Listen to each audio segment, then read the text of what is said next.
3 milhões de pessoas estão desempregadas no Brasil, segundo o IBGE.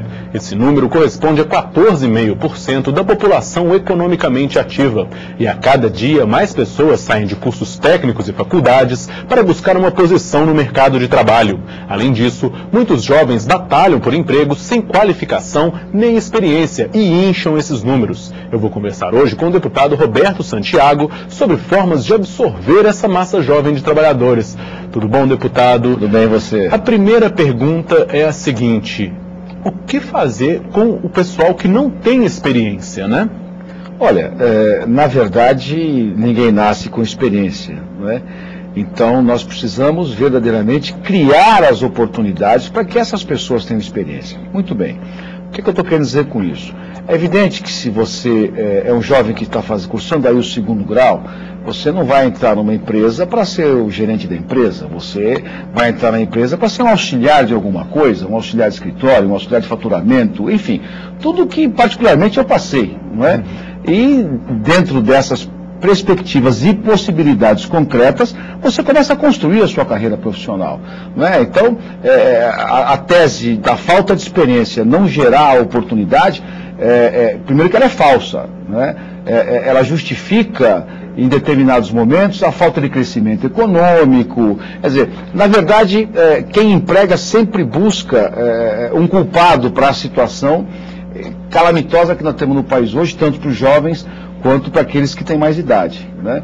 Então, o que a gente procura fazer e está tentando fazer é criar verdadeiramente a possibilidade de você ter o primeiro emprego e também, na outra ponta, a possibilidade da pessoa que já tem a experiência ter emprego. Uhum. O senhor, inclusive, está trabalhando com o projeto de lei, um substitutivo a vários projetos de lei que tratam do assunto de incentivo para contratação, incentivo a empregos mesmo, especialmente dizendo a respeito daquela pessoa que precisa do primeiro passo para começar a sua carreira, né? É verdade. Aliás, eu repito, nós estamos trabalhando nas duas pontas, né? 14 projetos de lei tramitam na casa, agora tramitavam porque nós fizemos um substitutivo aglutinando esses 14 projetos de lei de maneiras distintas, né? Cada parlamentar propunha o que entendia positivo para poder criar essa possibilidade. Nós criamos um substitutivo simples, né? E trazendo a responsabilidade dentro do substitutivo para o Estado, que é o gestor da economia do país, porque também você não pode querer ter fórmula mágica. É dizer, olha, se você, por exemplo, pegar a CLT e começar a afrouxar a CLT, a facilitar a legislação, vai gerar mais emprego. Isso é mentira, não é? O que gera emprego verdadeiramente é crescimento econômico. E aí você tem que buscar algumas fórmulas para quem vai se beneficiar da utilização dessa mão de obra. No caso, o governo, por ser o gestor, como eu disse, e as empresas, não é? Que vão se beneficiar de ter uma contratação nos moldes que nós estamos propondo. Então, o nosso projeto simplifica todo esse procedimento, mas também traz o ônus para as empresas e o ônus para o governo. O senhor, um dos incentivos são a redução de alguns encargos trabalhistas pela metade, para quem, por exemplo, é o jovem que está no primeiro emprego, o garoto de 18 anos que acabou de sair de um curso técnico, ou acabou de sair do 2º grau, ou então está começando na faculdade e queria trabalhar em alguma coisa para levar junto com a faculdade e adquirir experiência profissional. Como que funcionariam esses incentivos? Na verdade, o projeto para o primeiro emprego atinge dos 16 aos 24 e a segunda parte do projeto acima de 45 anos de idade.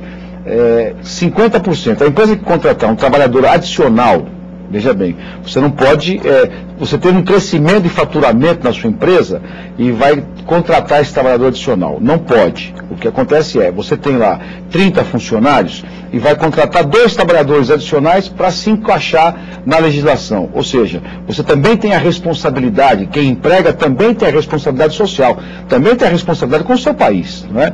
Bom, os S's, que é SESC, SENAC, SEBRAE, não é? São todos os S's que constam da folha de pagamento, vai haver uma redução de 50% para cada trabalhador adicional, 50% do que a empresa deveria pagar para os S's vai ser descontado. Isso é a parte patronal, como eu disse, que vai se utilizar do serviço desse trabalhador adicional. Na verdade, o PL trata, o substitutivo trata como trabalhador adicional.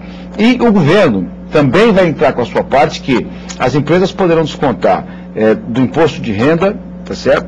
Até 6% daquilo que esses trabalhadores ganham.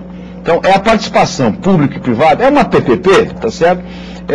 Para poder efetivamente gerar emprego. E nada além disso, né? Se você está criando um trabalhador adicional, os S já têm a sua contribuição. Nós temos que raciocinar dentro de uma lógica para você poder construir verdadeiramente a possibilidade de aprovação em plenário. O que é a lógica? O governo já tem a arrecadação de determinada empresa com referência ao imposto de renda. Os S's já têm a arrecadação deles com determinado número de emprego. Então, nós não estamos mexendo nisso. Nós não estamos mexendo naquilo que já está construído dentro do caixa do governo e dentro do caixa do sistema S. Né? O que nós estamos mexendo é o seguinte: os trabalhadores adicionais, portanto, nem o governo e nem o sistema S contavam com isso. Né? Nós estamos criando para esse trabalhador adicional a possibilidade da empresa reduzir o seu custo com esse trabalhador e do governo também dar a sua colaboração de uma coisa que não contava, como você disse. Então, quer dizer, a diferença de todos os outros projetos de lei é que nós nós estamos criando um incentivo, mas não estamos tirando dinheiro do caixa de ninguém. Pelo contrário, né? Esse adicional vai melhorar, inclusive, o caixa da Receita, se a empresa for contratar, e o caixa do Zé, se a empresa for contratar. Há um equívoco quando se diz que está se buscando uma alternativa para o primeiro emprego, ou para o emprego com as pessoas por mais idade, às custas de alguém. Nem às custas de ninguém. Porque não é. Não é. Se manter o processo. Exatamente igual. Aquilo que for adicional, aquilo que for adicionado, vai ter um custo menor. É exatamente isso. Tá certo. Tem um ponto no projeto que é um ponto muito interessante, que é o do profissional, do trabalhador com mais de 45 anos. Eu vou te perguntar por que o senhor decidiu colocar isso também. A gente para e pensa que, é um negócio de bom senso, o profissional que tem, o trabalhador que tem mais de 45 anos, normalmente ele é um dos mantenedores de uma família, um negócio estruturado. Por quê? É por isso? Tem mais coisa envolvida aí? O que a sociedade está refletindo, que está demandando isso? Olha, primeiro, como eu disse, é a aglutinação de 14 PLs que tramitavam na casa. Então, dentro da expectativa dos parlamentares que criaram os projetos de lei, estava incluído também o aspecto do trabalhador com mais idade. Então, eu estou contemplando a iniciativa dos parlamentares. Eu fui relator e apresentei o substitutivo. Muito bem. Agora, no Brasil é uma coisa interessante. Dos 16 aos 24 fica todo mundo perdido. E acima dos 45 a mesma coisa. Não é? Esse meio da idade é que as pessoas conseguem ter pleno emprego. E como é que você considera uma pessoa com mais de 45 anos de idade velho para o trabalho? Ainda mais porque hoje as pessoas estão com cada vez mais saúde. 70, 75, mais. A cada ano que passa o Brasil aumenta a idade das pessoas, né, a sobrevida das pessoas. Enfim, como é que você considera uma pessoa, um pai de família, como você citou, não é, que tem a sua família para sustentar, idoso para o mercado de trabalho? Então, eu estou pensando nisso. Isso tudo tem que deixar muito claro o seguinte: não tem mágica. Não tem mágica. Se o país continuar com o crescimento que vem tendo, e nós já temos uma preocupação com esses problemas que estão acontecendo no mundo hoje, que é evidente que, de certa medida, vai atingir o país. Vai diminuir um pouco a possibilidade de crescimento. Se nós tínhamos uma previsão de crescimento de 4,5, de 5, já baixaram para 3, para 3,5, já se fala em 1,5 a 2, quer dizer, isso dificulta o emprego, com certeza.